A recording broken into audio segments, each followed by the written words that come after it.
Dear Papa Dudut, ako nga pala si Lizzie, isang sexy, maganda, proud online seller at kabit ng Cavite. Ako po ay 35 years old at alam kong maraming magagalit sa inyo dahil sinabi ko pang proud akong kabit. Nung una, kinakahiya ko rin naman po ito. Pero nang tumagal ay nagawa ko ng tanggapin. Maintindihan niyo ako kapag umabot na kayo sa dulo ng aking kwento. Sa ngayon ay gusto ko lang munang ibahagi sa inyo ang kwento namin ng kaibigan kong si Rica. Mas bata siya sa akin ng 5 taon at tulad ko ay isa rin siyang proud kabit ng Cavite. Huwag niyo rin sana siyang husgahan. Tulad ko ay meron din siyang kwentong ibabahagi sa inyo. Tuwing Martes ay palagi kaming nagkikita ni Rica sa bahay ko para mapag-usapan namin ang update sa pagiging kabit namin. Wala naman kaming ibang kakampi dahil sa pagiging kabit namin. Kaming dalawa na lang ang pwedeng magkampihan at magkaunawaan sa sitwasyon namin. Tuwing Martes ay malaya naming napag-uusapan ang lahat ng tungkol sa pagiging kabit namin. Hindi namin hinuhusgahan ang isa't isa. Andun kami para yakapin ang pagkatao namin. Andun kami para makinig at hindi manumbat kung bakit namin nagagawa mga bagay-bagay dahil sa pagmamahal. Parte ng aming Martes ang pag-inom ng gin pomelo. Lagi na yung nakahanda. Dagdang pampalakas kasi yon sa loob sa amin para umamin sa mga nagagawa namin. Hindi naman kasi ganon kadaling aminin ang lahat, Papa Dudut. Kaya kailangan namin ng tulak ng gin pomelo. Ilang taon na namin ginagawa yon, ilang taon na rin kasi kaming kabit ng kaibigan ko.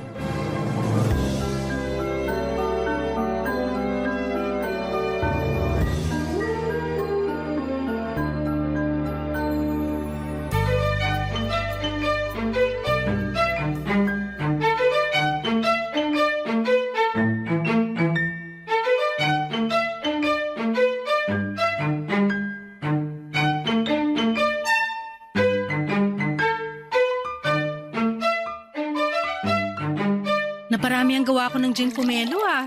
Habaan natin ang usapan para maubos to. Mabuti na lang at day off natin bukas. Sakit dito sa ulo sigurado. Pero mas nakakasakit ng ulong ikukwento ko sa'yo ngayon. Tungkol kay Angelo yan, no? Aba, meron pa bang iba?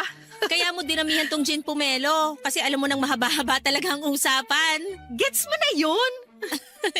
So anong update dyan sa kabit mo? Naging customer ko ang misis niya. Ang daming binili mga imported chocolate sa akin. Hoy, delikado yan! Hindi kaya alam na niya? Hindi rin. Chinek ko yung Facebook activities niya eh. Naghahanap talaga siya ng mga imported chocolates para irigalo sa mga bata sa family reunion nila. Nakakatawa. Bakit kaya hindi ka nalang nirecommend diretso ni Angelo? Pinahirapan pa niya maghanap ng tsokolate yung misis niya online.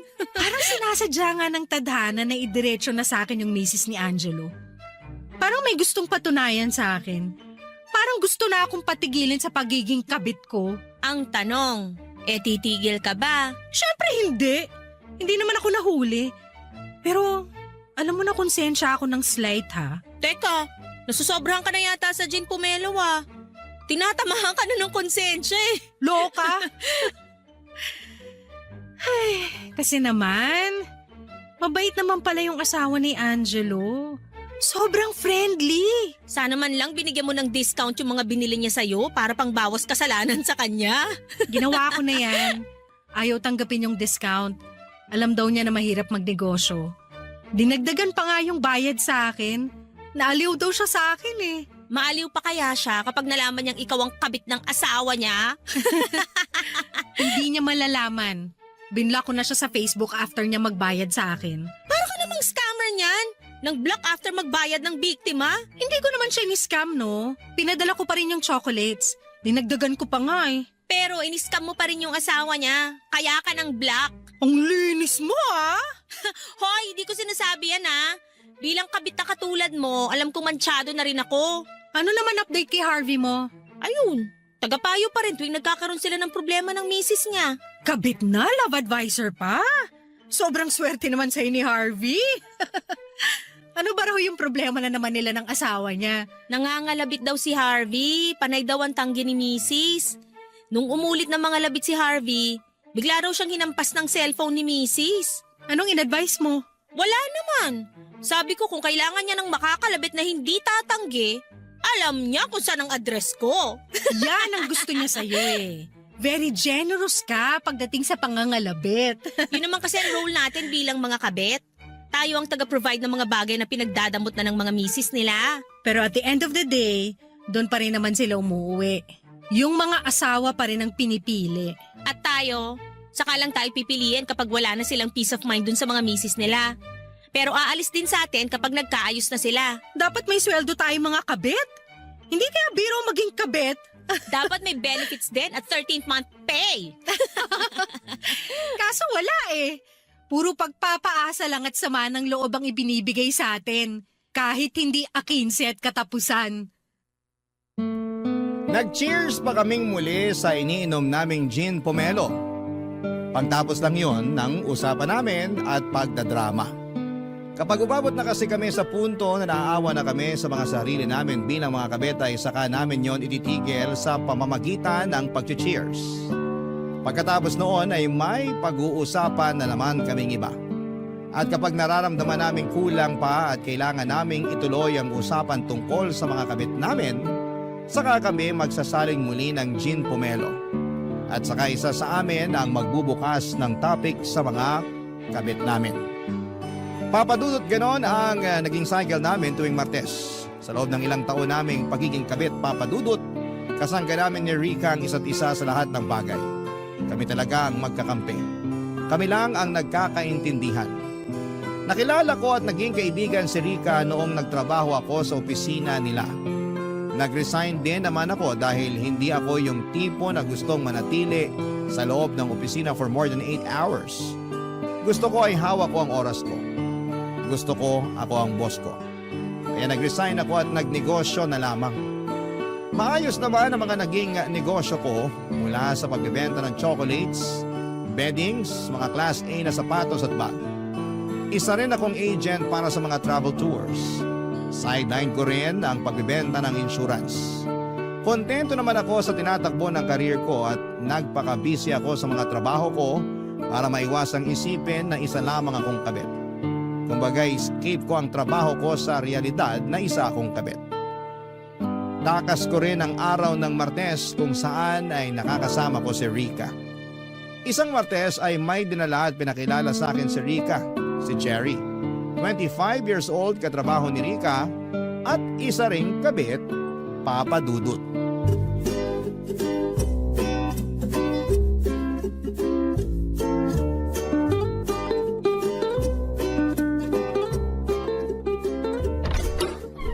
Lizzie! Oh! Ano? Ready na ba yung gin pomelo natin? Late ka ha? Kanina pa kita hinihintay. Tunaw na yung mga yelo para sa gin pomelo natin. Dumaan pa kasi kami nitong si Cherry sa pharmacy. May binili lang. Hi, Lizzie. Hi. Huwag ka nang mahiya kay Cherry. Kabit din yan. Kaya ako sinama rito. Patikimin na natin ng gin pomelo. Upo ka na ron sa sofa, Cherry, nang masimulan na nating maglasingan. Kabit ka rin? Iko-congratulate mo ba ako? Last week lang nalaman ni Cherry na kabit siya. Kaya ako nakumbinsi ni Rica na pumunta rito. Madadamayan niyo raw ako. Madadamayan at hindi huhusgahan. Umupo ka na dyan para makainom ka na ng gin pomelo. Busog ka, Cherry. Tabi ko sa'yo dyan sa sofa. Alam mo ba, pinakamasarap gumawa ng gin pomelo si Lizzie. Siya ang pangbato ng barangay nila sa paggawa ng gin pomelo. Matikman nga. Pag natikman mo ang gin pomelo ko, baka lalong lumakas ang loob mo na maging kabit. Hindi lang lalakas ang loob. Baka ma-inspire pa lalo na maging kabit. Ang supportive pa naman namin sa mga katulad naming kabit. Diba, Lizzie? Welcome to the club, Cherry! Ay. Pwede na bang magkwento? Aba, matapang tong bagong recruit mo, Rica, ha? Hindi pa nakakainom ng gin pomelo. Malakas na ang loob na magkwento. Kailangan ko kasi na masusumbungan. Magsumbong ka lang. Kaaway ng buong mundo, mga kabet, maliban sa aming dalawa ni Rica. Kakampi kami ng mga kabit. Tamang tao talaga ang mga nilapitan ko. Ikwento mo na, dali. Magsasalin lang ako ng gin pomelo. So ano bang kwento, Cherry? Akala ko siya na eh. Yan din ang linya namin dati. Typical na linya ng mga kabit na nabigla. Di ko naman alam na may asawa na pala siya. Gasgas na yung linyang yan. Ginamit na rin namin yan dati eh. Akala ko naman hindi niyo ako i-judge. Uy, hindi ka namin ginajudge ha. Nakaka-relate lang kami sa'yo. Kasi kung ano man ang sinasabi mo ngayon, nasabi na namin yan noon. So hindi na pala ako special, ganon? Hindi naman tayo magiging special kahit kailan. Pwede bang malaman ko anong pangalan ng kabit mo, Cherry? Saka ko nasasabihin, blind item muna siya ngayon. Nakilala ko siya sa isang group sa Facebook. Nag-offer ng tulong sa akin hanggang sa ma-fall ako sa kanya. Facebook? Hindi mo man lang in-stalk bago ka kinilig sa kanya? Inistalk ko. Wala naman ako nakita. Walang nakita? O may ayaw ka lang makita? Nasaan na ba yung gin pomelo na binibida nyo? Kanina pa natutuyo yung lalamunan ko. Hindi nyo naman ako sinasalinan. Oh, shot na! Nagets na namin si Cherry kung iniba na kaagad niya ang usapan papunta sa gin pomelo. Ganon din naman kami ni Rika. Kapag mabigat na ang nakakatakot na ang susunod naming sasabihin, si gin pomelo na doon na kami babanat. Hinayaan lang namin si Cherry papadudot at hindi na muna kami nagpakwento sa kanya. Pero para gumaan ang pakiramdam niya at hindi niya lalong sisihin ang sarili niya, nagkwento na lamang kami ng ibang experiences namin sa mga unang buwan na naging kabit kami. Magagaan lang na kwento para mapatawa namin siya kahit papaano. Natapos na nga ang mga kwento namin ni Rika. Pero hindi na tinuloy ni Cherry ang sa kanya. Nagsabi na lamang siya na babawi na lamang sa susunod na Martes. Doon na nga siya naging desidido na mapasama sa grupo namin ni Rika. Nagkwento na lamang si Cherry tungkol sa kinalakhan niyang pamilya. Napapaligiran pala siya ng mga kabit. Naging kabit din ang kanyang nanay, kabit din ang kanyang kapatid. Doon na namin siya naintindihan. Dahil maski kami, lumaki rin kami sa pamilyang hindi ikinakaila ang pagiging kabit. Siguro yun na ang naging normal para sa amin, kaya nadala namin yun hanggang sa pagtanda. Hindi namin nakitaan yun ng mali dahil doon kami nasanay. Mali man sa paningin ng iba pero nag-i-exist ang ganong isyo sa mga pamilya. Sa pagpapatuloy ng aming kwento, malalaman nyo ang iba't ibang naging dahilan namin kung bakit namin naisipang maging kabit at ipagpatuloy yon kahit alam naming may mali. At sana sa paglalahad namin maunawaan nyo kami at hindi husgahan. Tara, gin pomelo pa. Barangay Love Stories. Barangay Love Stories. Sa pagdaan pa ng mga araw, papadudot ay naging parte na ng aming Martes si Cherry. Kasama na namin siya sa gin pomelo sessions namin. Walang palya na ang pagpunta ni Cherry sa bahay ko para makipag-inuman at makinig sa kwentuhan namin ni Rika dahil sa mga kabit namin. Pero matipid pa rin siya sa mga detalye sa pagiging kabit niya. Ayaw pa rin niyang magkwento sa amin tungkol sa kabit niya. Hindi naman namin siya pinipilit. Alam ko ang pakiramdam niya. Nung nagsisimula rin ako sa pagiging kabit ko ay ayaw ko ring magtiwala sa iba.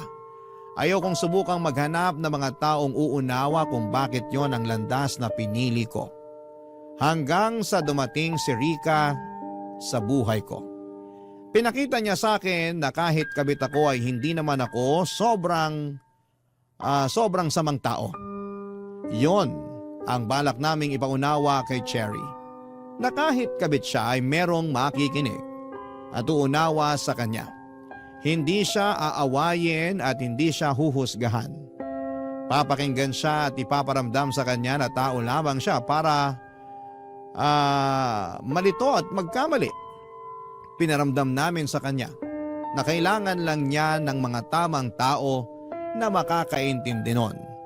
At andun kami ni Rika para gawin yon. Siguro may ilang Martes din ang lumipas bago tuluyang nagtiwala sa amin si Cherry at nagulat nga kami noong bigla na lamang nag-reveal si Cherry sa kwento ng pagiging kabit niya. Hindi namin alam kung napasobra sa gin pomelo o napasobra lang ang lungkot ng kanyang puso. Kahit ano pa yon, pasalamat na lang at nagtiwala na siya sa amin sa wakas, Papa Dudut.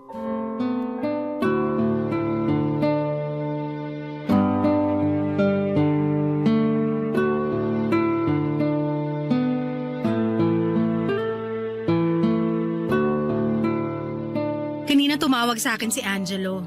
Hindi ko sinagot. Wow! Pahabol ng ate mo?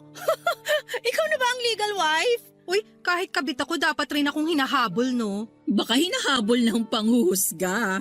Lizzie, lumalaban na sa asaran tong si Cherry, oh. Oo nga eh. Akala mo hindi kabit? Sino bang kakampi mo ha, Cherry? Kami mga kabit o yung mga legal? Eh di syempre kayo. I mean, tayo. Kabit din pala ako. Sorry, ang bilis kong makalimot. Nasobrahan na naman yata ako sa gin pomelo. Sairin mo na kaya tong natitirang gin pomelo sa pitchel. Baka sakaling maitula ka na nito para magkwento. Huwag mong pilitin, Rika, kung hindi pa kaya. Ako na lang ang uubos ng natitirang gin pomelo. Marami pa akong ikukwento tungkol kay Angelo. Sige Rika, ibigay mo na lang kay Lizzie yung natitira. Di ko na kailangan yan para magkwento. Magkukwento ka na? Sa wakas! Anong pulutan ang gusto mo? Libre ko!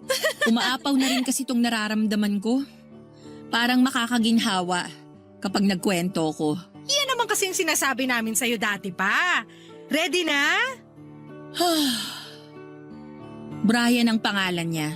At tama kayo nung sinabi niyo sa akin na hindi ko ginalingan ang pang-i-stalk sa kanya kung single ba o kung may asawa na siya. Sinadya ko yon kasi gusto ko na siya eh. Kaya bulag-bulagan ka, ganon. Kahit alam mo may posibilidad na may asawa na siya, hindi mo pa rin inalam. Pag naunahan ka na kasi ng kilig, tanga-tangahan ka na lang din talaga. Relate much. So kailan sinampal sa'yo ng tadhana na may asawa na pala yung Brian? Nung nagsimba ako at nakasabay ko sila sa misa. Buti ka pa nakakapasok ka sa simbahan. Kami ekis na. Parang ang dumi na kasi namin para pumasok doon. Pero eme lang. Huwag kang mag-alala. Huminto na rin ako nung nakasabay ko sila nun. Paano ba ang eksena? Katabi ko ang asawa niya sa simbahan. Hindi ko alam na siya na pala yun. Maganda ba? Parang santo yung muka. Walang-wala ako. Maganda ka rin naman ah. Pero hindi kasing ganda niya. Kaya ako nagtataka kung bakit nagawa pa ni Brian na lokohin yung asawa niya. Minsan kasi wala na lang sa itsura. Nasa performance na. Ang ibig kong sabihin, nasa galing na lang nating mga kabit kung paano alagaan ang pride o ego ng mga kinakabit nating lalaki. Yun naman ang gusto nila. Yung mararamdaman nilang lalaking lalaki sila. Yung hindi laging pinupuna yung mali nila. Yung halos sambahin na sila, yun ang kailangan nila. Correct. Mukhang masustansya tong pomelo na hinalo mo sa gin, Lizzie, ha? Ang brainy na ng mga sagot mo. So paano na dumating sa eksena si Brian? Late dumating si Brian. Nagsimula na yung misa nung dumating siya tapos tumabi sa asawa niya. Doon kami nagkatinginan. Para siyang nakakita ng multo nung nakita niya akong katabi ng asawa niya. Anong reaksyon mo? Ganun din pero mas nonchalant lang ng konti kesa kay Brian. Ay, hindi ko makakalimutan nung nagsabi na kami ng peace be with you sa isa't isa. Halos hindi ko matignan ang asawa ni Brian. Ang ganda pa naman ang ngiti niya sa akin. Paano mo lulunukin yung peace be with you na inoffer sa'yo ng asawa niya? Eh ikaw yung nagbabadya na sumira sa kapayapaan nilang mag-asawa? Rika, kung payapa ng pagsasama nilang mag-asawa, bakit pa gagawing kabit ni Brian tong si Cherry, di ba? Sa bagay. Ang pinakamasakit pa sa misa na yon, nang makita ko silang naghalikan. At hindi man lang ako nagawang sulyapan ni Brian para ipakitang nakokonsensya siya. Ay, hindi ko na pinatapos yung misa, umalis na ako agad. Last na pagsisimba ko na yon. Paiyak na noon si Cherry habang tinatapos ang kanyang kwento, Papa Dudut. Kaya naman nilihis na lamang namin ni Rika ang usapan at nagpuntang muli sa mga kabit namin. Nag-share kami ng mga nakakatawang moments na kasama namin sila. Kahit papaano ay gumaan naman ang pakiramdam ni Cherry sa mga narinig niya. Nakalimutan niyang saglit ang kabit niyang si Brian. Nakaramdam ako ng awa para kay Cherry. Yun ang unang beses na naging kabit siya at ang bilis lang din niyang nahuli. Kaya alam kong mahirap yon para sa kanya. Dagdag pa niya, tinawagan pa nga siya ni Brian pagkatapos ng misa. Sinubukang magpaliwanag. Hindi malakinggan ni Cherry ang paliwanag ni Brian dahil nasasaktan siya. Pero hindi niya iniwan si Brian, pinagpatuloy niya. Gusto na lang daw magpanggap ni Cherry na kunwari ay wala siyang nalaman. Pinagpatuloy nila ang namamagitan sa kanilang dalawa, Papa Dudut. Naging mas lalong maingat ang pagtatagpo nila. Madalas sa malayo sila nagkikita, namamasahe pa ng malaki si Cherry para lamang makasama itong si Brian. Nainis na lamang kami ni Rica sa mga nalaman namin dahil dapat ang gumagastos noon ay si Brian at hindi si Cherry. Dahil higit kanino man, si Brian ang mas nakikinabang sa namamagitan sa kanilang dalawa. Pero wala namang kaso yon para kay Cherry, basta ang importante ay hindi sila mahuli. Kaya lang mukhang hindi umaayon ang tadhana sa kanila, Papa Dudut. Mukhang hindi sila habang buhay na makakapagtago sa sitwasyon nila. Isang Martes ng gabi, nagkwento na naman si Cherry at nalaman naming nakakatunog na ang asawa ni Brian. Kami na ang kinabahan para kay Cherry dahil sa mga nangyayari, Papa Dudut.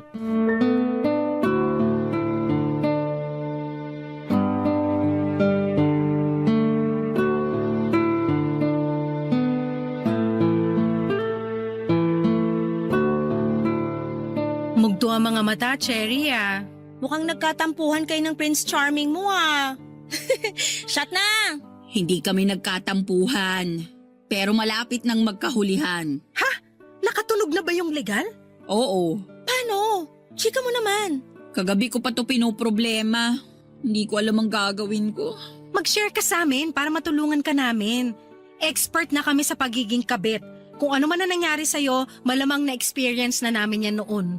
Aksidenteng nag-like ng lumang post ko ang asawa ni Brian. Hindi nakalock yung Facebook mo? Hindi. Kailangan ba? Kapag kabit ka, mag-private ka ng Facebook at ibang social media accounts mo. Kung hindi ka nang i-stalk, malamang yung legal ang gumagawa nun. Huwag kang kampante. Pero kasi hindi ko pwedeng i-private ang Facebook ko. Kumikita rin ako sa pagpo-post ng reels eh. Okay lang sa'yo na mahuli ka ng legal wife kaysa bitawan mo yung pagpo-post ng Facebook Reels? Tama kami ni Rica, Cherry. Maging maingat ka. Marami ang nahuhuli dahil sa Facebook. Nagpo-post ka ba kung nasaan ka tuwing magkikita kay ni Brian? Kapag maganda lang yung lugar na pupuntahan namin, para nga may kita ako sa Facebook Reels. Mali ka ron. Yun! Marami ka pa talagang kailangan matutunan sa pagiging kabit. O anong gagawin ko? Una, pumayag ka nang i-private ang Facebook mo. May option para i-lock mo yung account mo. Yun lang ang pwede maging option mo ngayon. Iyan ang option para sa ating mga ginagawa lang na option. Char! Sorry, nagawa ko pa talaga magbiro. Kabado ka na kasi, Cherry. Sino ba naman kasing hindi kakabahan?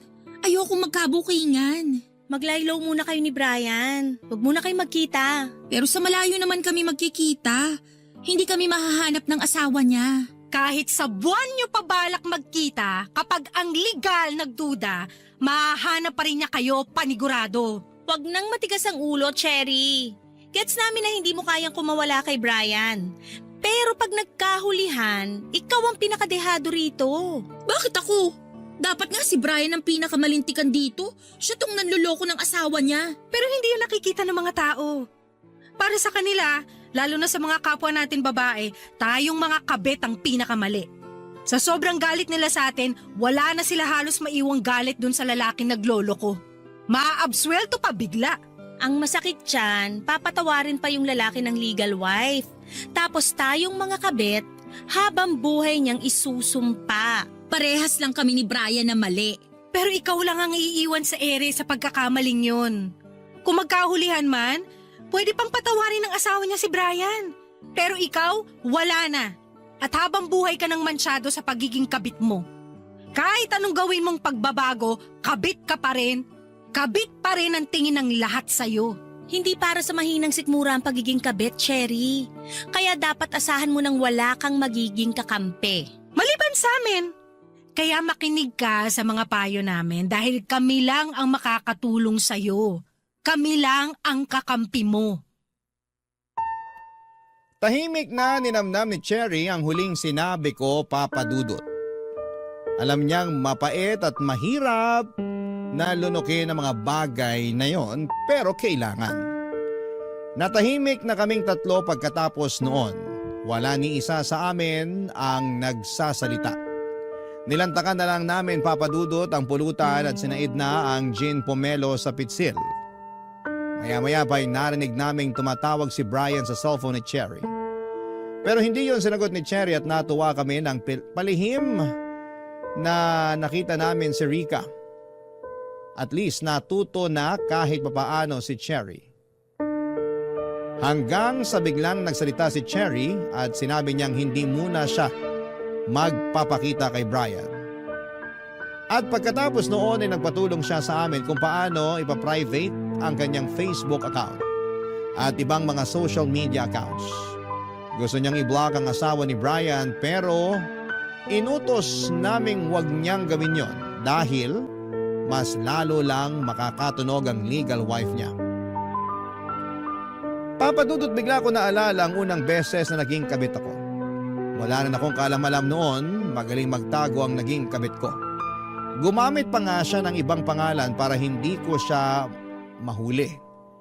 Pinangakuan ako ng kasal kaya masyado akong nabulag at hindi ko nakita na paraan lamang pala niya yon para hindi ako maghinala sa kanya. Hanggang isang araw ay nakita ko silang mag-asawa nagyayakapan. Nakita rin niya ako pero hindi niya ako pinansin. Hindi na siya nagparamdam pa sa akin pagkatapos noon. Lalo na noong humingi pa ako ng eksplanasyon sa kung bakit niya nagawa yon sa akin. Blinak na niya ako sa lahat ng social media accounts niya at masyado niya akong ginalit. Papa Dudut, yon ang naging dahilan ko para makaramdam ng galit sa lahat ng mga lalaki. Nagtuloy-tuloy pa rin ako sa pagiging kabit. Hindi ko alam kung bakit ko nararamdaman na ma-attract sa ganong klase ng buhay. Bakit nga ba ako nakakatsyempo at nagkakagusto lagi sa mga lalaking nakatali na? Papa Dudut.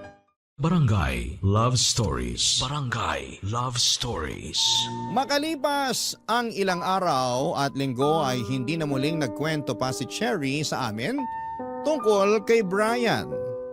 Pakiramdam namin ay tuluyan na niyang iniwasan si Brian. Kami na lang ni Rika ang nagkakwento sa mga nangyayari sa amin ng mga kabit namin. Nakikinig na lamang si Cherry, Papa Dudut, at minsan ay naghahalo siya ng i-advise sa amin. Tama naman ang mga payo niya at mukhang natuto na siya sa mga nangyari sa kanila ni Brian. Mukhang siya pa nga itong naunang magbagong buhay kesa sa amin ni Rika. Pakiramdam namin ay graduate na siya sa pagiging number 2. Sana all na lang talaga ang nasabi namin ni Rika.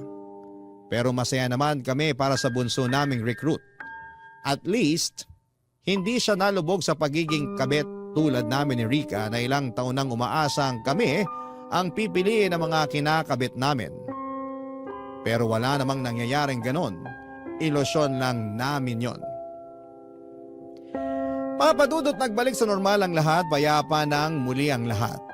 Wala nang nakakaramdam ng takot sa amin kung may legal wife bang nakakatunog na kinakabit namin ang mga asawa nila.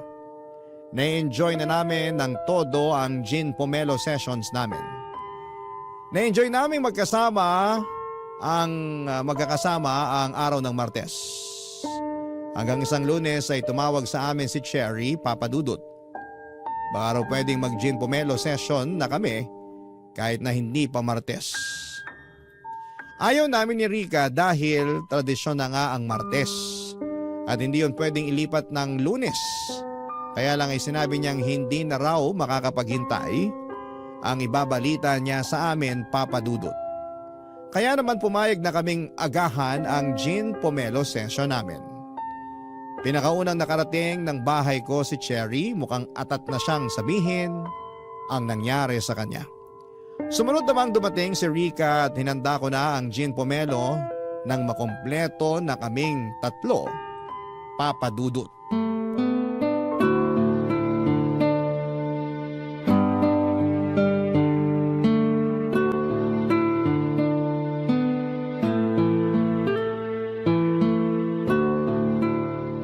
Ano bang ibabalita mo, Cherry? At hindi mo na mahintay na magmartes?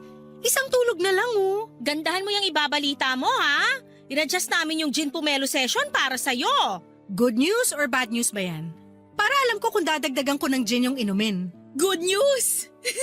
Good news. Blooming ka eh. Ano muna ang skincare mo bago ka mag-splok ng balita mo? At kung na-order ba yan online para maihabol ko na sa mga ipapadeliver ko? Buntis ako! Ha? Hindi ko alam kung anong sasabihin. Congrats? Ano ba? Sabi ko nga sa inyo, good news to. Sinong ama? Siyempre si Brian. Meron pa bang iba? Alam niyo namang loyal ako sa kanya. Pero siya loyal ba sa'yo at sa asawa niya? Sinisira niyo naman ang good news ko eh. Eh di na kasi good news yan sa amin. Hindi ka na makakainom ng gin pomelo. Kailangan ka naming ipagtimpla ng pomelo juice na plain. At mukhang hindi talaga good news yan dahil alam mong may asawa si Brian. Bakit hindi ka nag-ingat? Sinadya kong magpabuntis kay Brian. Bakit mo naman ginawa yun? Alam mo, mas mapapahama ka lang dyan sa ginawa mo. Pwede kang idemanda ng asawa ni Brian. Nandamay ka pa ng bata. Imbis na ikaw lang to nagtatago, pati yung walang kamuwang-muwang na nasa sinapupunan mo, madadamay pa. Sino bang nagsabi na itatago ko siya? Ilalantad mo yung pagbubuntis mo.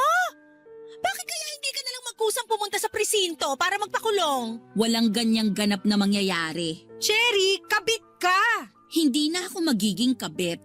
Kumalma kayo. Anong ibig mong sabihin? Ako na ang pinili ni Brian. Paano? Iiwan na niya yung asawa niya para sa'yo? Oo, at pinangakuan niya akong pakakasalan.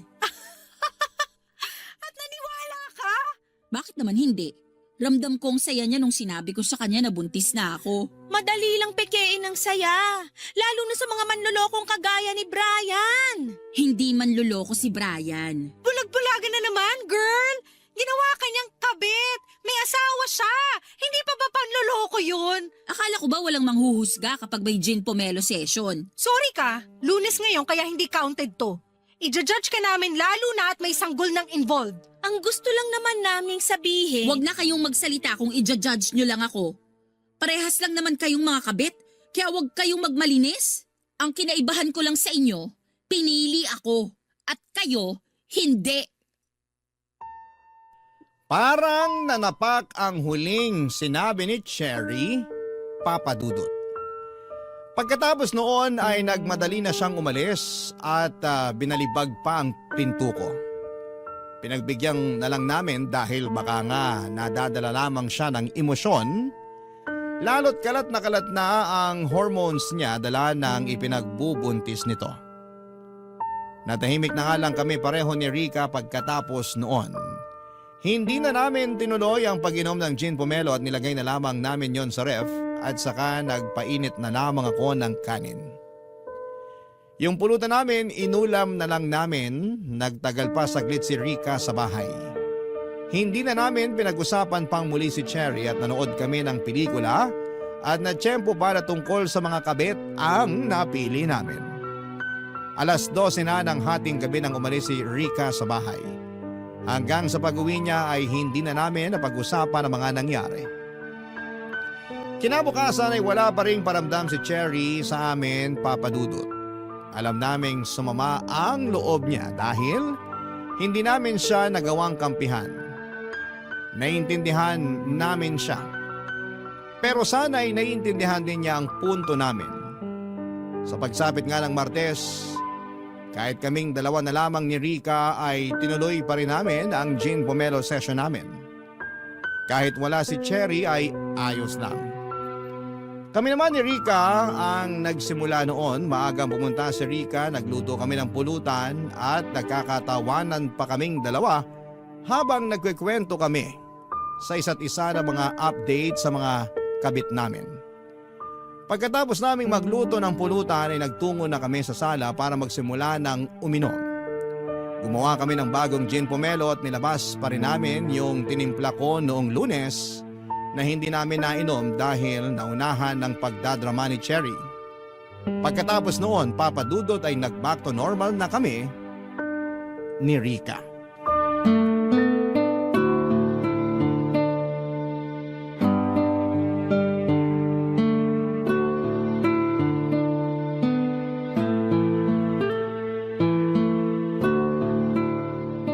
Ang dami nating uubusing gin pomelo. Hangover malala bukas. Wala tayong choice. Ubusin natin tong hindi natin nainom kagabi tapos itong bagong gawa ko na rin. Huwag na nating inumin yung kahapon. Ipainom mo na lang sa lababo. Sayang naman kasi. Alam mo namang ayoko nang nag-aaksaya ng grasya. O sige, salinan mo na ako para maubos na. May bisita ka ba, Rica? Bakit may kumakatok? Bahay mo to. Bakit ako tinatanong mo? Teka at pagbubuksan ko.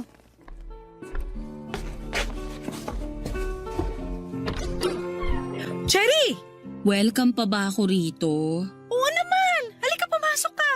Andito si Rica. Kakasimula lang namin.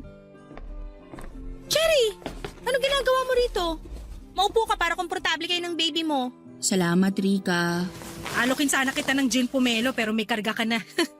Gusto mo ba ipagtimpla kita ng pomelo juice? May sobra pa ako sa kusina. Hindi na. Salamat na lang. May problema ba?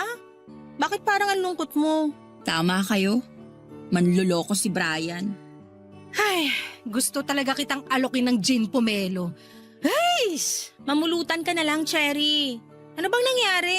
Niready ko na yung mga gamit ko kagabi para makatakas na kami. Kasi yun naman ang usapan namin. Tapos nung tinawagan ko siya, di niya sinasagot. Hindi naman ako naghinala kasi gano'n naman lagi. Hindi naman niya agad nasasagot ang tawag ko kasi kasama niya ang misis niya. Kaya lang ano? tinawagan niya ako kaninang umaga. Sabi niya, tapusin na raw namin yung relasyon namin kasi nakukonsensya na siya sa asawa niya. Kapal talaga ng muka. Ang late makaramdam ng konsensya.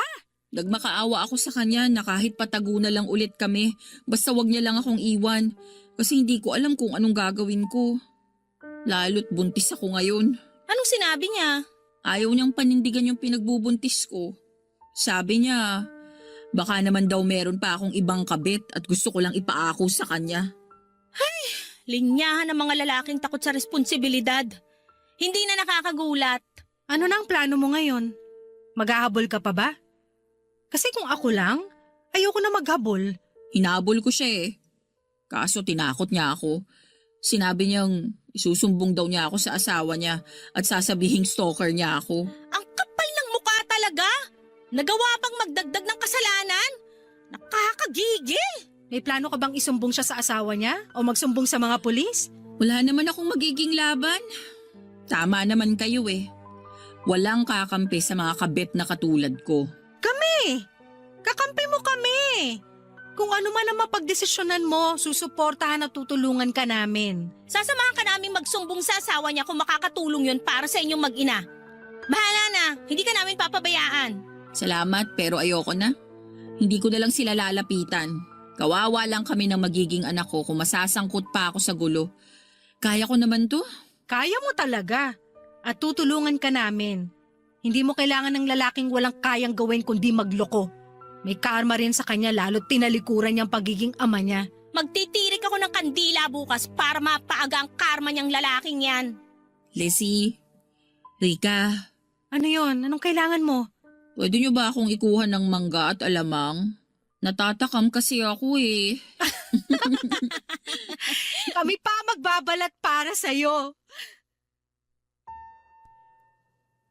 Niyakap namin si Cherry, Papa Dudut. At doon na nga siya napaiyak. Kahit kami ay nadamay na rin. Oo, at mali naman talaga ang maging isang kabit. Pero sa mga pagkakataong yon ay kami na lang ang nagkakaintindihan. Pwede nila kaming husgahan. Sanay na po kami. Pero hindi namin huhusgahan ang isa't isa. Hinayaan muna namin si Cherry na ilabas lahat ng sama ng loob niya. Pagkatapos noon ay naghanap na kami ng mangga para sa kanya. Kung saan-saan kami umabot para lamang makahanap ng mangga sa ganong oras. Nakahanap naman po kami. Sinabayan namin siyang kumain ng mangga at nakahinga naman kami kahit papaano ng maluwag. Ganon din si Cherry sa mga nangyari sa kanya. Lalo na noong paulit-ulit naming pinangako sa kanya na tutulong kami sa magiging anak niya. Pinag-usapan na nga namin kung ano ang magiging pangalan ng magiging anak niya. Sa ngayon, Papa Dudut, sinisikap naming damayan si Cherry sa pagbubuntis niya. At dahil nga sa nangyari kay Cherry ay pinili naming tapusin na rin ang pagiging mga kabit namin. Mahirap man pero ginawa po namin. Nakasanayan na naming maging number 2 pero gagawa kami ng paraan para makahanap kami ng lalaking gagawin kaming number 1. Hindi na kami papayag na itago na lamang.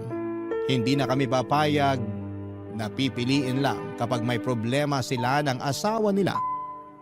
Kung wala mang pumili sa amin dahil sa aming nakaraan, hindi kami mag-aatubiling piliin ang aming mga sarili dahil yun naman ang dapat. Hanggat magkakasama kaming tatlo, hanggat may Martes at Jean Pomelo, makakayanan namin ang lahat. Maraming salamat po sa pagbasa ng aming kwento at sana'y may napulot po kayong aral at makatulong din kami para sa mga katulad namin. Muli maraming salamat po. Ako po ang inyong kapuso at kabarangay forever, Lizzie.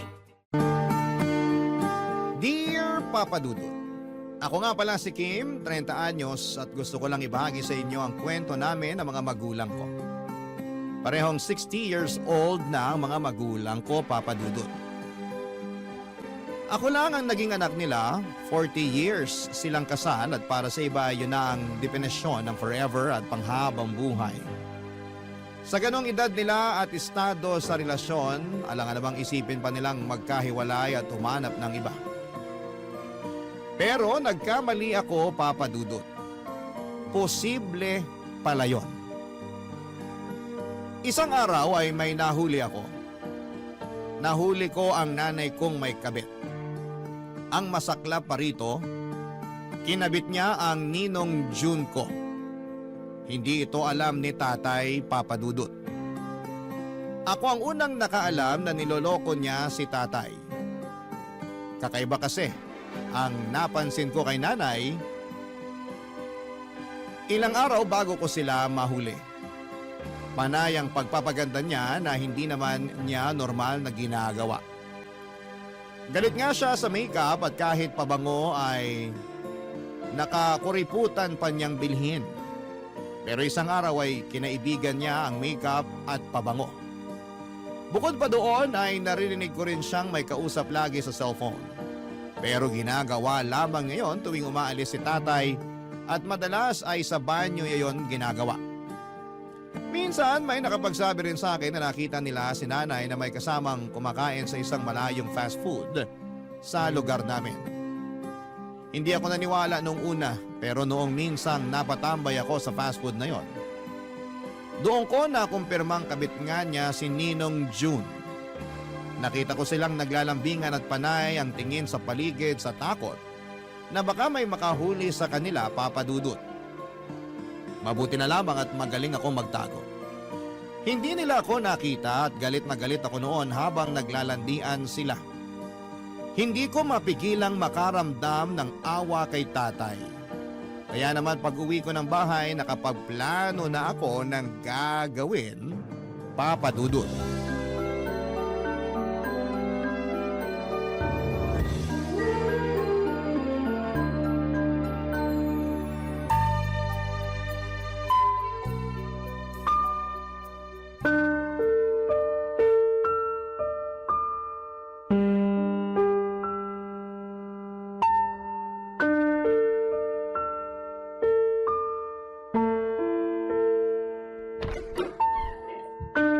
Kim, nauna ka pa palang nakauwi rito sa bahay kesa sa akin.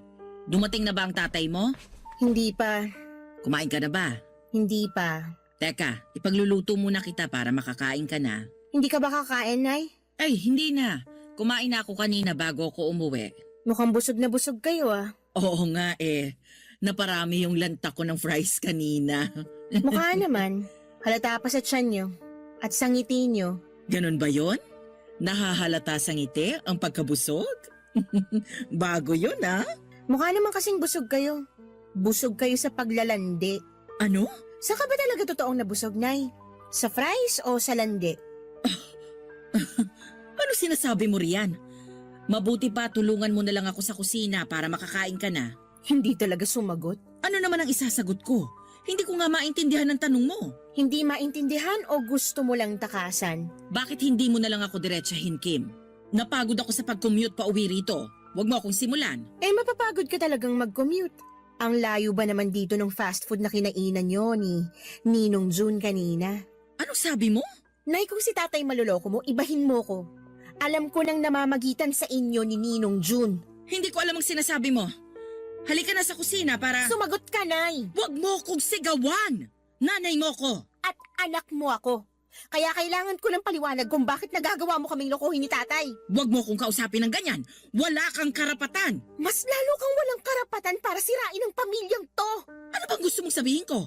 Oh, nahuli mo na ako. Ano pang kailangan? Kung sumagot ka parang natapakan mo lang ang paakot, pwede ko lang palampasin ah. Ni walang sorry, ni walang eksplanasyon. Kahit naman ipaliwanag ko sa'yo, hindi mo pa rin maiintindihan. Talagang walang makakaintindi sa ginawa mo. Niloloko mo si tatay. Nagmahal lang ako. Dapat si tatay lang ang mahalin mo, hindi si Ninong. Hindi mo ako maiintindihan. Siguro nga hindi kita maiintindihan. Kaya mas magandang wag na lang natin tong pag-usapan. O anong gusto mong kainin? Iluluto ko. Anong gusto mo? Gusto ko na lumayas ka rito. Huwag ka nang babalik. Ano? Narinig mo ko, alam ko. Gusto kong huwag ka nang magpakita rito at kalimutan mo na kami ni tatay. Hayaan mo na kami. Hindi namin kailangan ng inang manloloko. Kailangan niyo ko ng tatay mo. Sa ginawa mo, ayaw ka na naming kailanganin. Makakaya na namin to kahit kaming dalawa lang sa mundo.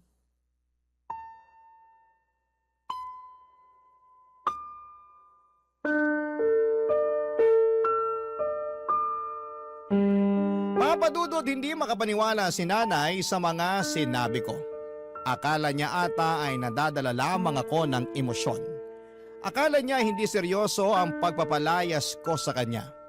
Nagtungo pa siya sa kusina para ipagluto ako at habang ginagawa niya yon, iniimpake ko na ang mga damit niya. Pagkatapos niyang magluto ay nilagay ko na sa harapan niya ang mga bag ng damit niya. Nagulat siya at doon niya na lamang seryoso ako, papadudot. Ayaw niyang umalis, sinabi niyang bahay niya rin yon at nanay ko siya. Pero tinakot ko siya. Oras na hindi pa siya umalis ay sasabihin ko kay tatay ang panloloko niya. At tutulungan ko pa si tatay para idemanda siya. Doon na nga siya natakot, papadudot. Doon siya pumayag na umalis bago siya tuluyang lumabas ng pintuan. Napag-usapan namin na papalabasin lang muna namin pansamantala na magbabakasyon si nanay sa probinsya. At bahala na akong gumawa ng dahilan kay tatay kapag napansin nitong hindi pa bumabalik si nanay. Pagkaalis ni nanay ay siya namang pagdating ni tatay. Napakasakit na makita ang nakangiting mukha ni tatay at walang kaalam-alam sa mga nangyayari. May dala pala itong fries na pasalubong para kay nanay dahil alam niyang paborito niya yon. Sabay na kaming kumain ng niluto ni nanay. Doon ko na rin sinabi kay tatay na nagbakasyon muna si nanay sa probinsya. Nagulat si tatay na hindi man lang nagpaalam si nanay sa kanya. Gumawa na lamang ko ng dahilan para magmukhang tama ang dahilan ni nanay sa biglang bakasyon. Makalipas nga ang ilang linggo, nag-alala si tatay dahil hindi pa rin nagpaparamdam kahit sa text si nanay. Hindi pa rin ako nakaisip ng dahilan para ipaliwanag kay tatay kung bakit hindi na babalik si nanay. Hindi ko talaga pwedeng sabihin kay tatay na niloko siya ni nanay dahil ayokong masaktan ng matindi si tatay. Lumabas lamang ako saglit ng bahay namin noon para makaiwas sa mga tanong ni tatay tungkol kay nanay at pagbalik ko, Laking gulat ko nang makita si nanay sa bahay at nagtatawanan pa sila ni Tatay Papa Dudut.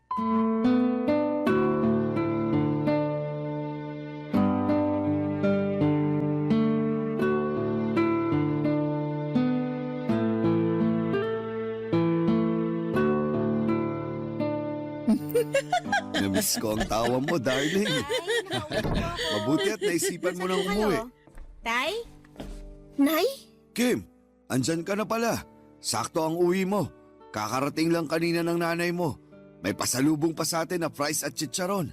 Halika, sumabay ka sa amin na kumain ito. Hindi namin to mauubos. Anong ginagawa niyo rito, Nay? Umuwi na. Namiss ko ang tatay mo eh. At namiss din kita. Panay nga ang pangungulit ko rito kay Kim eh. Sabi ko, puntahan ka na namin sa probinsya para iuwi ka na rito. Kasi naman, hindi talaga ako sanay na wala ka. Lalo sa gabi, hindi ako makatulog kapag walang kumakamot ng likuran ko. Hindi mo pa sinasagot ang tanong ko, Nay. Bakit ka nandito? Bakit ka umuwi? Bakit naman ganyan ka makipag-usap sa nanay mo, Kim? Hindi ka ba masaya na umuwi na siya? Nay, sumagot ka bago ibang maisagot ko kay tatay. Ano bang nangyayari? Naguguluhan ako. Nay, sagot! Malungkot sa probinsya. Wala kayo ron ng tatay mo, hindi ako sanay. Hindi yan ang sagot na kailangan ko. Ano ka ba naman, Kim? Namiss tayo ng nanay mo. Ano pa bang sagot ang kailangan mo? Alam ni nanay kung anong sagot ang kailangan ko. Hindi ako sanay sa buhay probinsya. Alam nyo namang mag-ama yan. Walang mabilhan ng fries doon. Dito sa Manila, kaliwat kanan ang nagbebenta kahit anong oras pa. Ngayong nakabalik ka na, sisiguraduhin kong mabubusog ka sa fries. Kahit anong flavor, bibilin ko para sa'yo. Basta, gabi-gabi mong kakamutin ang likod ko, ha? Oo naman. Papahabain ko lalo tong kuko ko para masarap ang pagkamot. May relasyon sina nanay at ninong Juntay. Nahuli ko silang naglalandian sa isang fast food, nagsusubuan pa ng fries. Ano? Kim! Binibigyan kita ng tsansa para hindi malaman ni tatay ang totoo. Pero hindi ka sumunod sa usapan. Darling, totoo ba ang sinasabi ni Kim? Magpapaliwanag ako. Sige! Mabuting at maipaliwanag mo sa amin ni tatay kung paano mo kami nagawang lokohin. Darling, nadala lang ako ng emosyon. Nung naging busy ka sa trabaho mo, si June ang tumutulong sa akin. Sinasamahan niya ako palagi, lalo kapag wala kayo pareho ni Kim. Kasalanan namin? Hindi ko sinasabing kasalanan niyo. Ang sinasabi ko lang, nalungkot ako. Nalungkot ka? Bakit hindi ka lumapit sa akin para napasaya kita? Bakit sa kumpare ko pa? Mali ko yun, pero tapos na. Nung nahuli kami ni Kim, itinigil ko na yung namamagitan sa amin ni June. Kaya nga bumalik na ako dito matapos akong paalisin ni Kim. Kasi hindi ko pala kaya na wala kayo. Ikaw ang mahal ko, darling. Ikaw lang. Kung ano man yung nararamdaman ko para kay June, dala lang yun ang lungkot. Dala lang yun ang pag-iisa. Pero natauhan na ako. Mahal kita, darling. Mahal din kita, darling. Naipasok mo na ba lahat ng damit mo sa cabinet natin? Hindi pa naman. Mabuti naman. Pakikuha mo na ulit ang mga bag mo at umalis ka na ulit.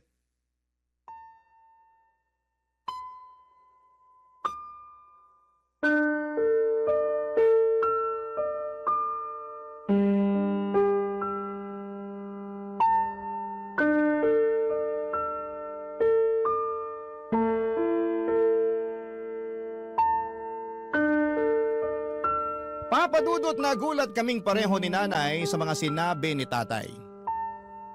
Akala ko ay mapapatawad ni tatay si nanay sa panloloko niya. Lalo na nung sinabi niyang mahal niya si nanay. Pero hindi naman pala ibig sabihin na pagmahal mo ang isang tao ay handa mo ulit siyang tanggapin sa buhay mo. Tama ang ginawa ni tatay, nagulat man ako pero sinuportahan ko ang ginawa niya. Nanatiling nakatayo si nanay noon. Hindi sigurado kung seryoso si tatay sa sinabi nito. Hindi rin siya sigurado kung lalapit siya at lalambingin si tatay para magbago ang isipan nito. Pero mariing sinabi ni tatay na ayaw na niyang makita ang pagbumuka ni nanay sa bahay namin. Aaminin kong may kurot sa puso ko ang mga nangyaring yon. Sino ba naman ang gustong makitang maghiwalay ang mga magulang niya, Papa Dudut? Nang wala nang magawa si nanay para magbago ang isipan ni tatay ay kinuha nito ang mga bag niya. At walang paalam na umalis sa bahay. Naiwan kami ni tatay at kapwa kami na hindi nagsasalita ng mga panahong yon, Papa Dudut. Nakatitig lamang kami sa fries na iniwan ni nanay. Nilapitan na yon ng langaw at hindi na rin namin binalak na galawin yon. Naunang tumayo si tatay para pumasok na sa kanyang kwarto. Hinayaan ko naman siya at mula noon ay napadalas na ang pagkukulog niya sa kwarto. Nasaktan si tatay sa mga nangyari at wala akong ibang sinisisi kundi si nanay. Mukhang malabo ko siyang mapatawad sa ginawa niyang pagsira sa pamilya namin. At sana ay hindi siya magawang patawarin ni tatay, Papa Dudut, para hindi na siya muling makabalik sa buhay namin. Barangay Love Stories. Barangay Love Stories. Hindi naging madali kay tatay ang mag-move on kay nanay. Napakasakit ng ginawa niya. Loyal si tatay kay nanay mula noon kahit may mga babaeng lumalapit kay tatay. Baliwala lang sa kanya. Ang puso kasi niya ay nakalaan lamang para kay nanay. Kaya hindi ko maintindihan si nanay kung bakit hindi niya nagawa yon para kay tatay. Hiling ko na sana'y magsisi siya noon sa ginawa niya sa tatay ko. Sobrang sakit na makitang halos wala ng gana si tatay na mabuhay. Kung hindi ko pa siya pipiliting lumabas ng kwarto niya ay hindi pa niya yon gagawin. Maraming bagay ang napabayaan na ni tatay. Lalo na ang relasyon naming dalawa. Halos hindi rin niya ako kausapin noon at hindi naman niya ako sinisisi sa mga nangyari. Pero hindi niya alam kung papaano ako haharapin. Para raw kasi siyang napahiya sa panloloko ni nanay. Lalo't ako ang unang nakaalam. Masakit para sa kanya na ang unang makaalam ng panloloko ni nanay ay ako mismo na anak nila. Pilit kong pinapagaan ang loob ni tatay para hindi na niya sisihin ang kanyang sarili. Nagawa ko naman kahit papaano, Papa Dudut. Paunti-unti nakakalabas na ng kusa si tatay sa kwarto niya. Paunti-unti kahit minsan natitisod ay nagagawa pa niyang makamove on kay nanay. Kaya lang mas maraming beses siyang natitisod. Pero hindi ako mapapagod na alalayan siya sa laban niya. Sa laban namin, kakayanin namin yon ang pinangako ko sa kanya, Papa Dudut.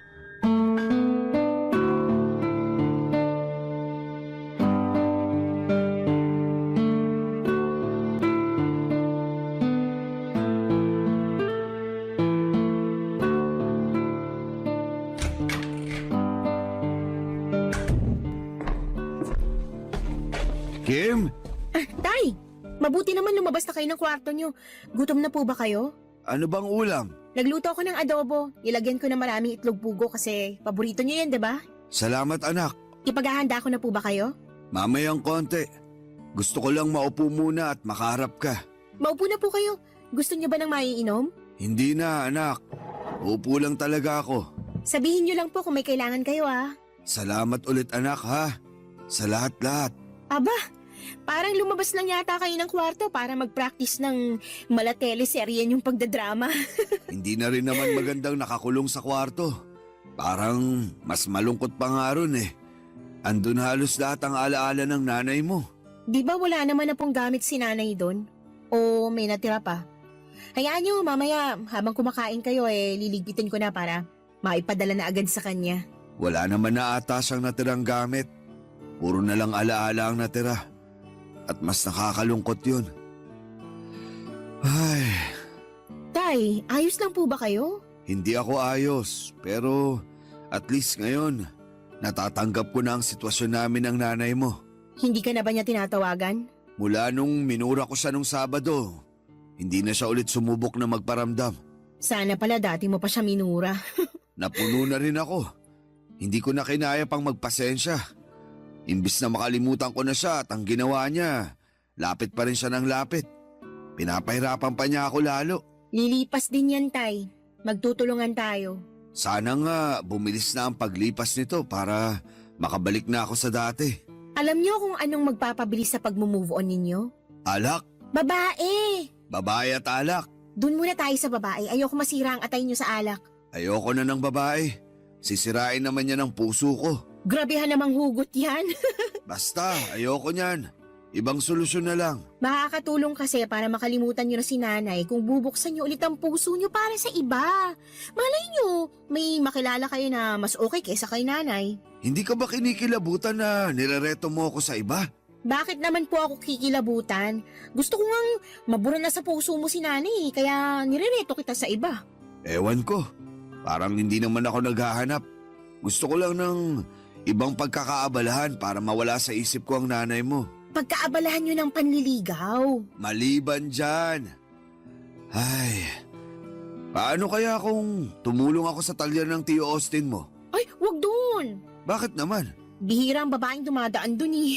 Alam mo, mabuti pa. Ipag-init mo na lang ako ng adobo. Ilagay mo na sa plato ko lahat ng itlog ng pugo. Ipaganda mo na rin ako ng sukang may sili at paminta. Damihan mo. Tsaka kung meron pang orange juice, baka naman pwede mo ako ipagtimpla. Damihan mo ng yelo. Ano pa yan? Kakalabas lang ng kwarto, ang dami na agad utos. Abay, gusto mo bang magkulong ulit ako sa kwarto? Pwede naman. Joke lang po, Tay. Welcome back po. Nagkatawanan pa kami saglit ni tatay bago ako tumayo para ipaghain siya ng mga gusto niya. Gumaan ang loob ko na makitang nakakabawi na si tatay. Seryoso ako nung sinabi ko sa kanya, Papa Dudut, na gusto ko na siyang manligaw ng iba. Alam kong matagal pa bago ko siya mapilit. Dahil ang lalaking sobrang nasaktan ayon sa mga nabasa ko ay matagal bago sumubok ulit. Kaya naman naiintindihan ko si tatay kung bakit ayaw pa niyang harapin ang pakikipag-date ulit. Hindi naman ganon kadaling palitan ng 40 years na relasyon.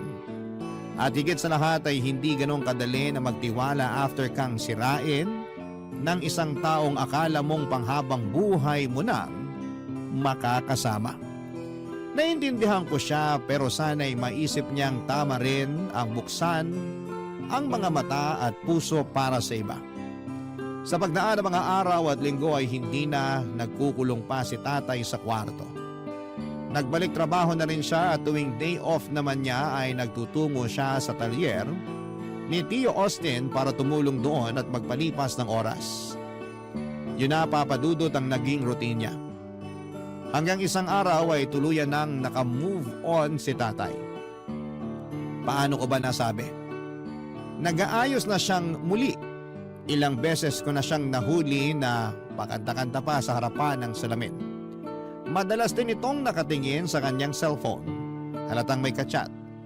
Kahit ako'y napapangiti na rin noon sa tuwing nakikita ko siyang ganon. Hindi ko muna siya kinausap tungkol sa napapansin ko. Alam kong may nagpapasaya na kay tatay. At hihintayin ko na lamang ang tamang panahon kapag komportable na siyang sabihin yon sa akin. At isang araw nangyari na yon.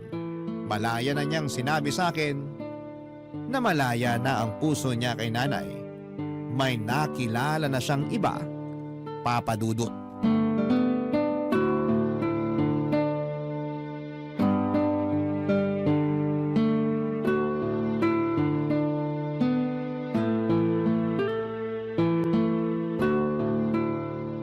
Bihis na bihis ah. Saan ang audition mo, Tay?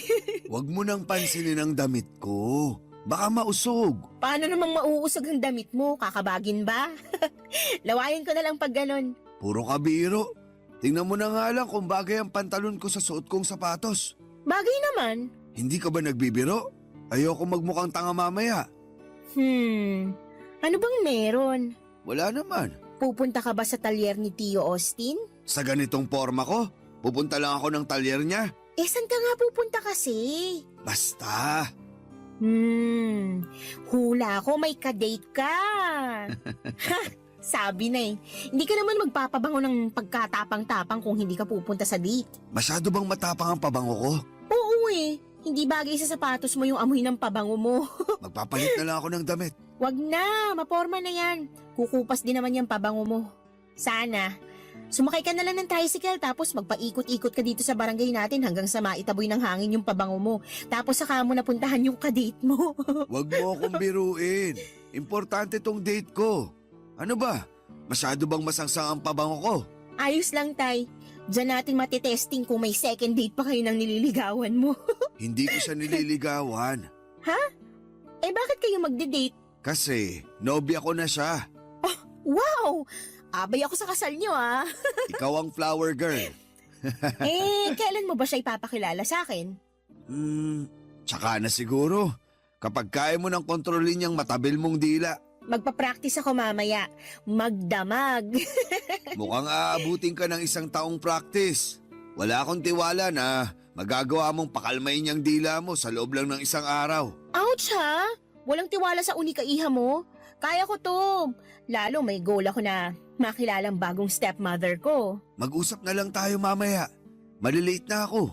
Huwag mo na akong hintayin mamaya ha. At magagabihan ako ng uwi. May curfew ha? Hanggang 10 p.m. ka lang. Mag-update ka kundi hindi ka na makakalabas sa susunod. Yan ba ang kayang mag-practice na wag maging matabil ang dila? Wala pang 1 oras. Bagsak ka na. Kahit bukas ka na umuwi, Tay. Basta mag-e-enjoy ka. Salamat, Kim. Sana mapakilala mo na siya sa akin ha. Kailangan ko siya makilatis. Huwag nang kilatisin. Maayos siyang tao. Maniwala ka sa akin. Kung ganyan, gusto ko lang siyang makita. Kailangan ko makilala ang babaeng nagpasaya muli sa paborito kong tatay.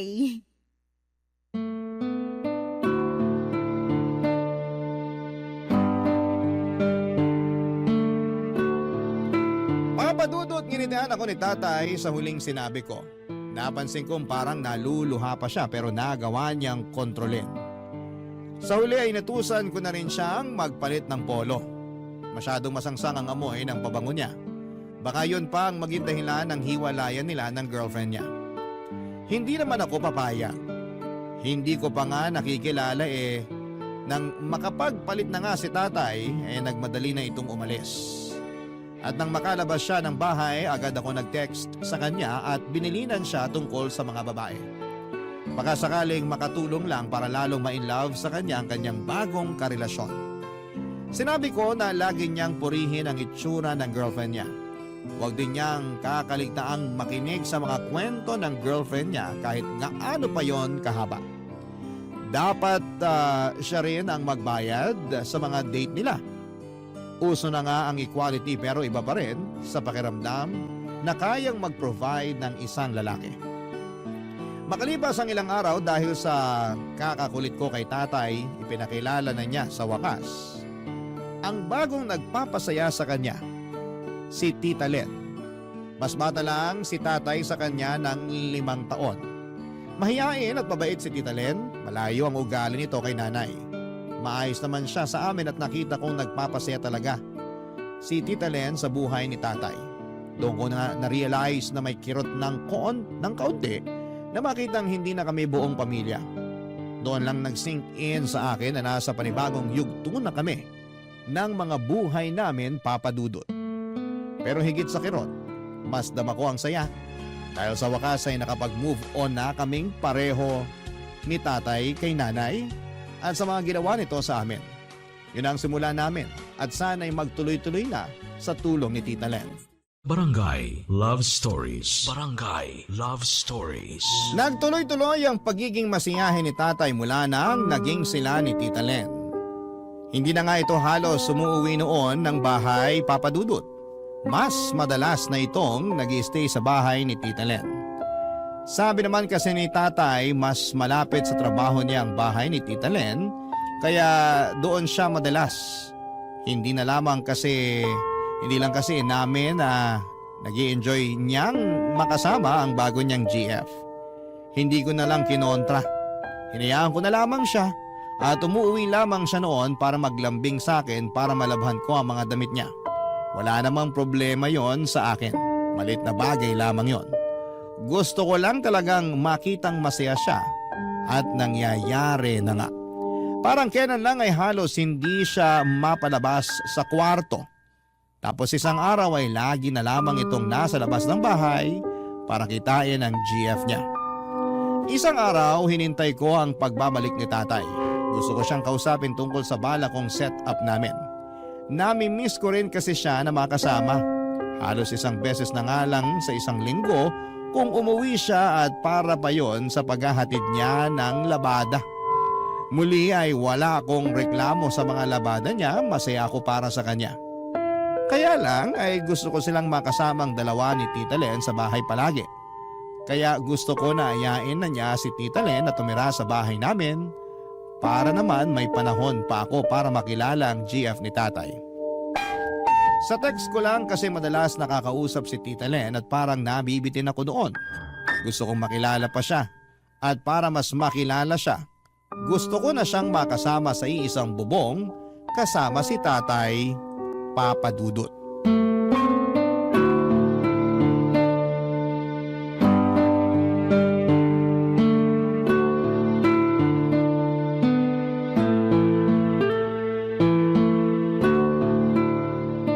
Grabe, tambak na naman ang inuwing labahin.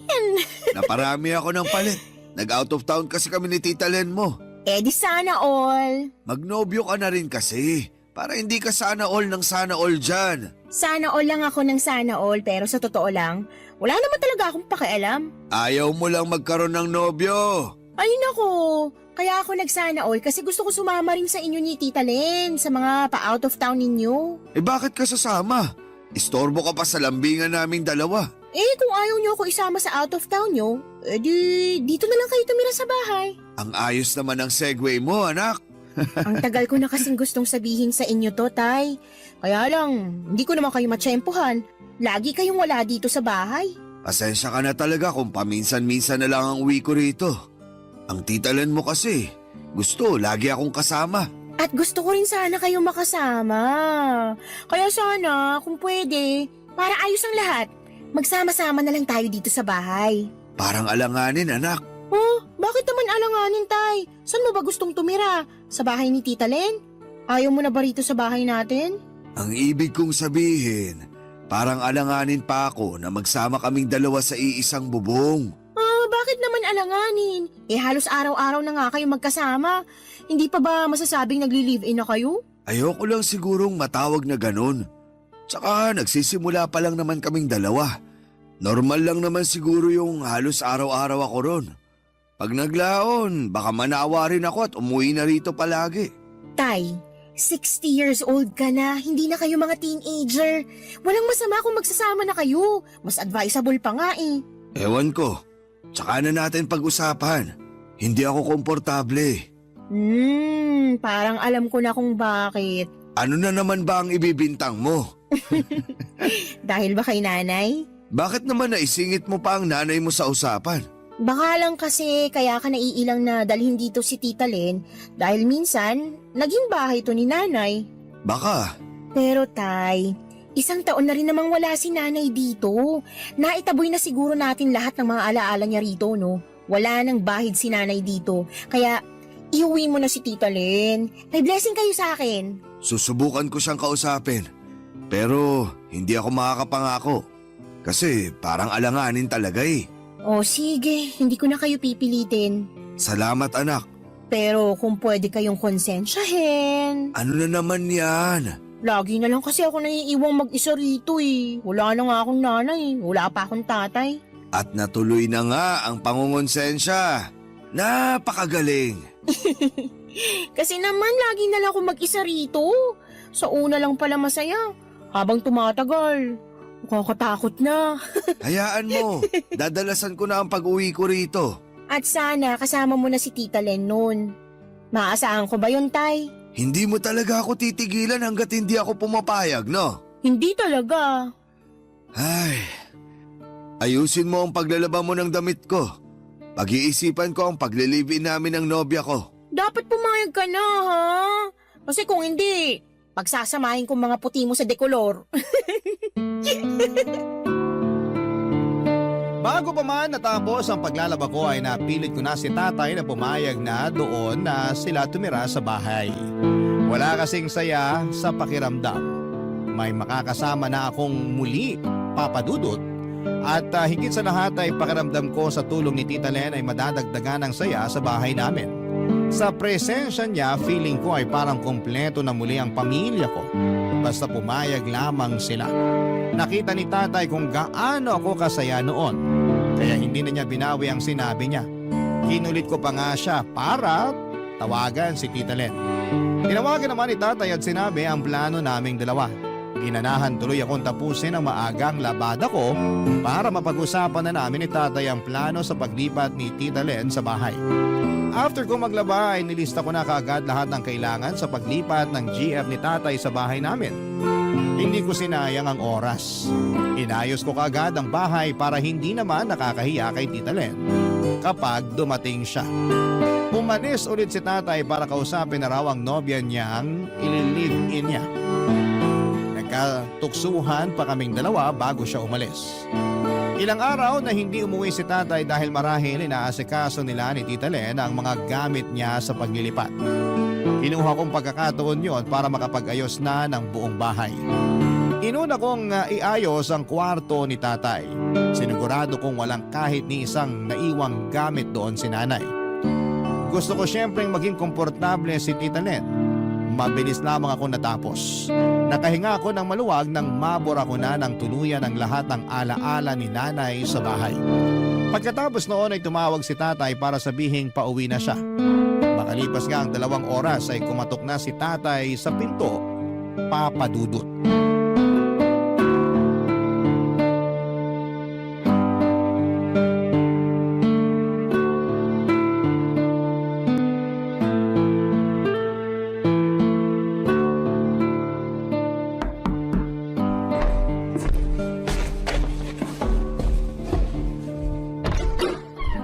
Welcome home, Tay! Asan ang yung pinakamamahal na nobya, ha? Magkaiba kami ng sinakyang taxi. Hindi kasi nagkasya yung mga gamit niya sa isang taxi. Magkasunod lang kami halos. Pakitulungan mo naman ako rito sa ibang gamit. Sige po, pumasok na po kayo. Ang linis ng bahay ah. Siyempre! Hindi naman pwedeng marumi ang madadatnan ni Tita Len, nakakahiya. Tsaka pati kwarto nyo, nilinis ko na rin. Hindi mo na sana pinakialaman yun. Kaya ko namang linisin yun. Sinipag ako eh. Tsaka para masiguro ko na rin na walang kahit isang gamit ni nanay na naiwan doon. Wala na ba? Bukod sa 2 bra at isang sando, wala naman na. Huwag ka mag-alala, tinapon ko na rin yung mga yon. Walang madadatnan si Tita Len dun sa kwarto mo maliban sa mga gamit mo. Andiyan na si Tita Len! Hello, Tita Len! Nay? Anong ginagawa mo rito? Kumusta anak? Umalis na kayo. Anak, mag-usap tayo. Wala tayong dapat pag-usapan, Nay. Tapos na kayo sa buhay namin. Tsaka, parating ng girlfriend ni tatay. Kaya please, umalis na kayo para hindi na kayo magkaabutang dalawa. Kim, Anak, kailangan nating mag-usap. Tay, pinapaalis ko lang si nanay bago siya maabutan ni Tita Len dito. Hindi mo kailangang paalisin ang nanay mo dahil walang Tita Len na darating. Anong ibig niyo sabihin? Papasukin mo na muna ang nanay mo. Hindi pwede! Kahit hindi pa dumating ngayon si Tita Len, hindi pa rin pwedeng pumasok si nanay dito. Anak, makinig ka naman. Hindi, Tay. Hindi pwedeng susulpot lang ulit dito si nanay para guluhin tayo. Hindi siya basta-bastang sumulpot, anak. Anong ibig niyo sabihin? nagkabalikan na kami ng tatay mo. Yun ang ibig niyang sabihin. Ay, tama ang sinabi ng nanay mo, anak. Hindi ko maintindihan. Paano si Tita Len? Alam niya ba to? Alam niya dahil kasabwat namin siya. Mas lalo niyong pinagulong usapan eh. Hindi ko kayo maintindihan. Anak, alam ko ayaw mong makinig sa akin. Talaga? Pero kailangan. Nagkaayos na kami ng tatay mo. Ilang buwan na ang nakakaraan. At niloko niyo si Tita Len? Hindi namin siya niloko. Kasabwat namin siya. So, ako lang palang naloko? Hindi ka namin niloko, anak. Anong tawag niyo rito? Hindi lang kasi talaga namin kayang sabihin sa'yo na nagkabalikan na kami noon pa ng nanay mo. Ramdam ko pa kasi ang galit mo sa kanya noon. At mas lumala pa ang galit ko ngayon dahil sa ginawa niyo. Hindi namin sinasadyang galitin ka at saktan ka, anak. Kaya lang, nagmamahalan talaga kami ng tatay mo. Kaya habang alam namin na hindi ka pa handa sa akin, nakipag-usap ako sa kaibigan kong si Len na kung pwede magpanggap muna siyang karelasyon ng tatay mo. Habang hindi pa kami nakakaisip ng paraan para mapaamo ka. At saan nyo nakuha ang idea na mapapaamo nyo ako sa pagpapanggap at pagsisinungaling nyo? Nag-iisip ba talaga kayo? Patawarin mo kami anak. Pero sa ayaw at sa gusto mo, magsasama ulit kami rito ng nanay mo. Hindi na kami magkakahiwalay. Kahit ano pang sabihin mo. Patawarin mo na lang kami para matapos na to. Darling, pumasok ka na.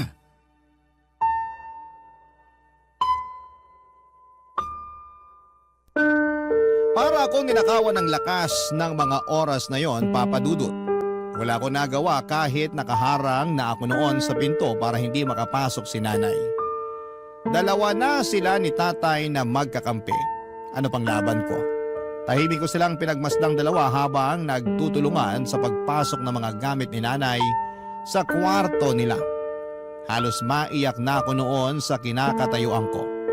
Pero pinili kong tapangan ang loob ko. Ayokong makita nilang natalo nila ako.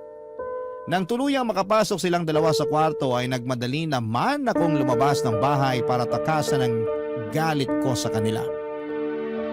Doon ako nagsimulang umiyak, Papa Dudut. Bakit hindi nila maunawaan na napakasakit ng ginawa nila?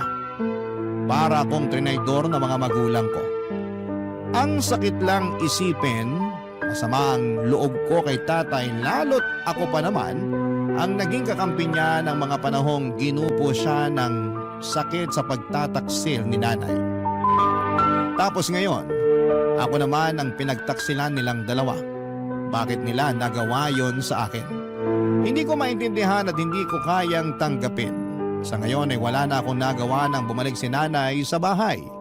Hindi ko sila pinapansing dalawa. Madalas akong wala sa bahay at hindi naman nila ako hinahanap. Mas lalong sumama ang loob ko sa kanila at hindi ko alam ang gagawin ko.